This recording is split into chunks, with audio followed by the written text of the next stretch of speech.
ये बड़ी अच्छी पहल है, आप लोगों का स्वागत अभिनंदन है। और इसी तरीके से जब तक हम लोगों के बीच में नहीं जाएंगे, जैसे आप आए बड़ा अच्छा लगा, आपके विचार सुन के बड़ा अच्छा लगा। जब तक हम लोगों की सोच को नहीं समझेंगे, क्या करना चाहते हैं, कैसे आप इंडिया को डेवलप करना चाहते हैं, क्या प्रोग्रेसिव आपके पास चीज़ें हैं जिन्हें आप लेके आना चाहते हैं, आपकी बहुत अच्छी पहल है। कुछ किसान ऐसे थे जो भोले वाले भी थे वहाँ पे। ये क्या थी, ये फंडिंग थी, पूरी विदेशों से फंडिंग हो रही थी। जो टिकैत था वो पूरे विदेशों से फंडिंग लेके इस आंदोलन को चला रहा था। नमस्कार, मैं नूर, आप देख रहे हैं आईपा यानी all India progressive politics association. एक ऐसा संगठन जो बात करता है कि राजनीति प्रोग्रेसिव कैसे हो, यानी वे सभी मुद्दे जो जन सरकार के मुद्दे हैं उन मुद्दों को उजागर कैसे किया जाए। तो आज इसी कड़ी में हम यहाँ मौजूद है ठाकुर द्वारा विधानसभा में। हमारे साथ मौजूद है यहाँ के बीजेपी की तरफ से संभावित प्रत्याशी ठाकुर अजय सिंह जी। तो सर, सबसे पहले आईपा के मंच पर आपका बहुत बहुत स्वागत है। बहुत बहुत धन्यवाद। और मैं भी आपका ठाकुर द्वारा की इस धरती पे हार्दिक अभिनंदन वंदन करता हूँ। आपका स्वागत है और यहाँ पे आए, ये हमारे लिए बड़ी सौभाग्य की बात है। अजय जी, आप एक बात बताइए कि अभी आप चुनाव में उतरने जा रहे हैं, तो कौन सा विकास मॉडल पेश करेंगे ताकि इस विधानसभा का ज़्यादा से ज़्यादा विकास हो सके? भारतीय जनता पार्टी विकास का मॉडल लेके ही इस उत्तर प्रदेश में आई थी।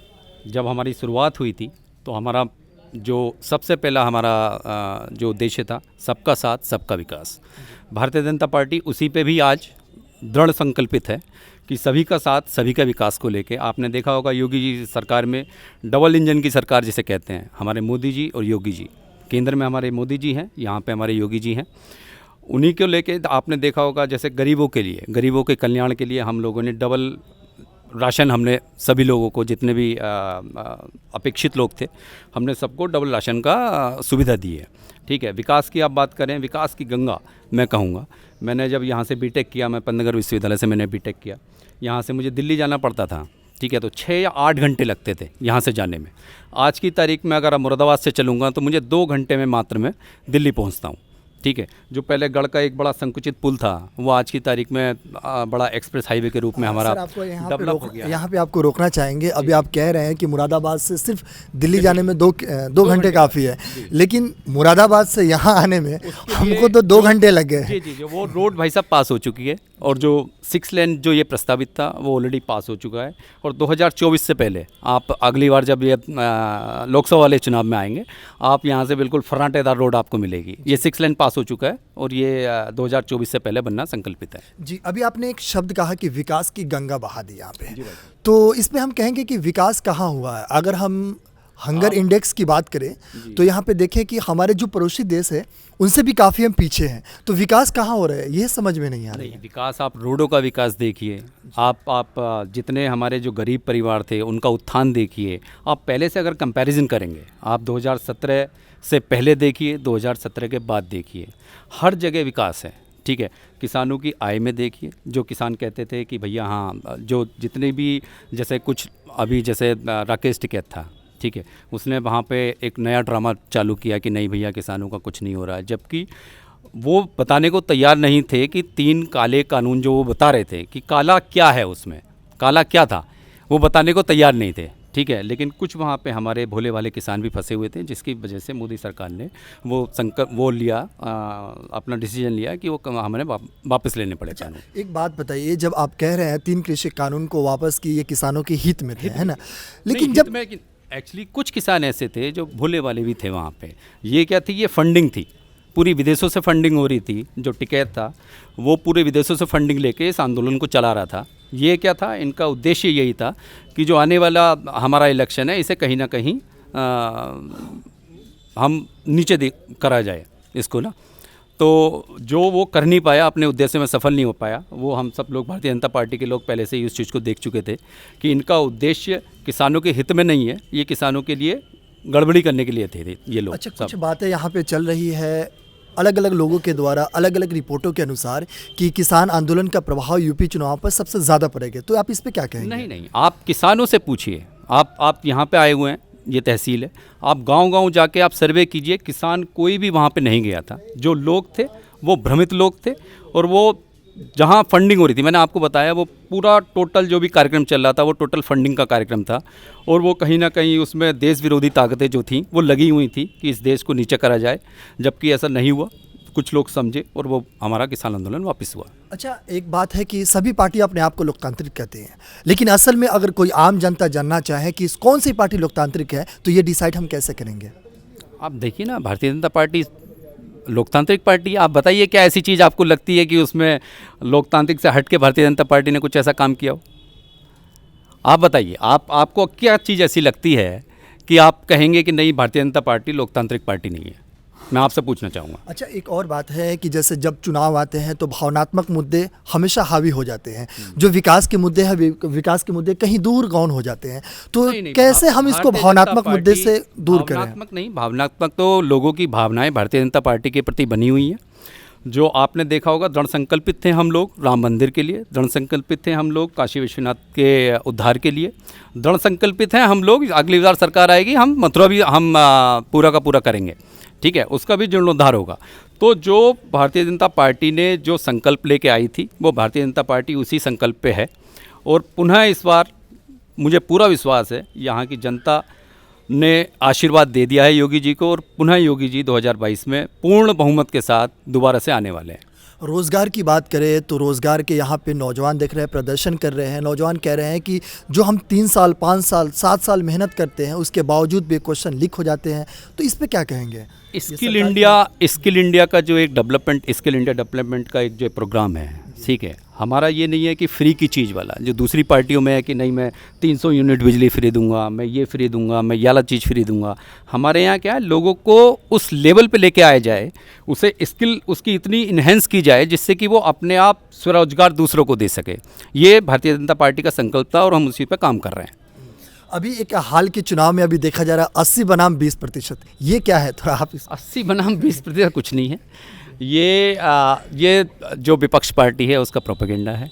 सभी का साथ, सभी के विकास पे ही भारतीय जनता पार्टी काम कर रही है।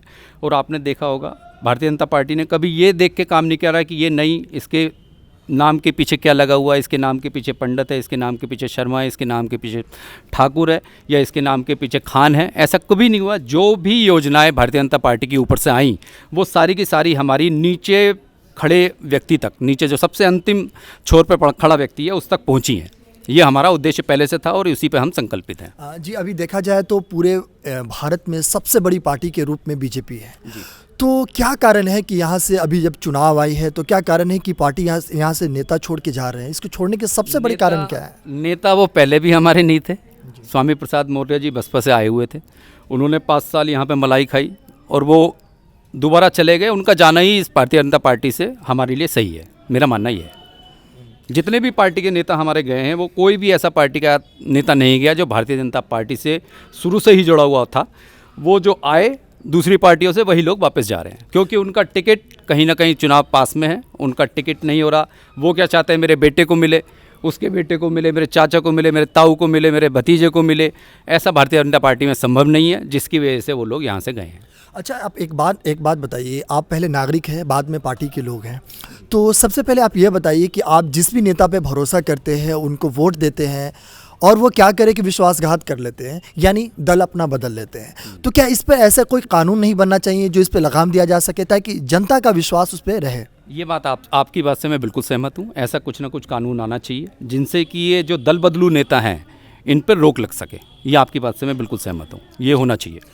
एक और सवाल है कि हर पार्टी अपना अपना मैनिफेस्टो जारी करती है, चुनावी वादे करते हैं, लेकिन होता यह है कि जब भी उनको सत्ता में जब वो आती है और वो होता यह है कि वो काम लागू नहीं कर पाते हैं, तो क्या ऐसा भी कोई रूल नहीं होना चाहिए जिसमें 60% भी काम वादे होने चाहिए उसमें पूरे? मैं भारतीय जनता पार्टी की तरफ से ये बात कहना चाहता हूँ कि हमारी सरकार में जो भी कहा गया था, ठीक है, उसी को हम लोगों ने क्रियान्वयन किया है, चाहे वो कोई भी मुद्दा हो। आपने संकल्प पत्र देखा होगा, आप संकल्प पत्र पे देखें, जो जो चीज़ें थी हमारी 2017 से पहले, उन सभी चीज़ों पे, सभी मुद्दों पे हम लोगों ने काम किया है और वो सभी चीज़ें नीचे तक पहुंची हैं। हाँ, एक स्टेटमेंट हमको याद आ गया मोदी जी का। मोदी जी कहते हैं कि हमने हवाई चप्पल वाले को एरोप्लेन में बैठा दिया, बहुत अच्छी बात है, लेकिन रोज़गार कहाँ चली गई? क्या एरोप्लेन से हमको रोज़गार मिल जाएगी? एरोप्लेन बैठने से रोज़गार, आदमी जब तक ऊंचा सोचेगा नहीं, ठीक है। जब तक आदमी ये सोचेगा नहीं कि नहीं यार मुझे भी प्लेन में बैठना है, उसका मनोबल जब तक इतना ऊंचा नहीं होगा, ठीक है, वो मनोबल बढ़ाना बहुत ज़रूरी है। वो मनोबल कैसे बनेगा? जब बंदा स्किल उसकी डेवलपमेंट होंगी, इन्हेंस होंगी उसकी स्किल्स। बंदे के पास अगर इन्हेंस ही नहीं, उसकी स्किल्स ही नहीं है उसके पास, तो वो कैसे काम करेगा? हमारा फोकस जो है वो बंदे को स्किल्ड करना है, स्किल्ड करना है, ठीक है। तो जब तक वो स्किल नहीं होंगे तो तब तक हम कुछ नहीं कर पाएंगे। अच्छा, आप एक समझदार लोग हैं, पढ़े लिखे लोग हैं, ख़ास करके यहाँ के लोगों के प्रतिनिधित्व भी करते हैं, तो आप बताइए कि ख़ास करके बिहार जो है, हमारा देश जो है वो कृषि प्रधान है, तो यहाँ के कृषि प्रधान के लिए क्या जो है यहाँ के लोग तो कोई ऐसा मंच तैयार किए हैं जिससे यहाँ के किसान जागरूक हो सके कृषि के प्रति? यहाँ पे बहुत सारी योजनाएं हैं भाई साहब। जो भी हमारे ज़िले से जो भी योजना आती है, जहाँ पे जो जनप्रतिनिधि हैं वो सब लोग जाते हैं, गांव में जाते हैं, जो बताते हैं कि भाई ये नहीं, ऐसे ऐसे है, ये योजना है, इससे आपको लाभ मिल सकता है। तो वो सभी लोग यहाँ पे जनप्रतिनिधि देते हैं भारतीय जनता पार्टी के, वो गाँव में उतरते हैं, वो जन जन तक ये बात पहुँचाने का काम करते हैं। अच्छा, क्या लगता है कि इस बार जनता अपना प्यार बीजेपी को लुटाएगी? बिल्कुल बिल्कुल 100%, 110%, मैं 200% श्योर हूँ। यहाँ पे भारतीय जनता पार्टी का इस बार विधायक बनने वाला है और पुनः भारतीय जनता पार्टी की सरकार 2022 में बनेगी। लेकिन विपक्ष कहती है तो 300 पार, अब की बार नारा है उनका कि 300 पार हो जाएगी।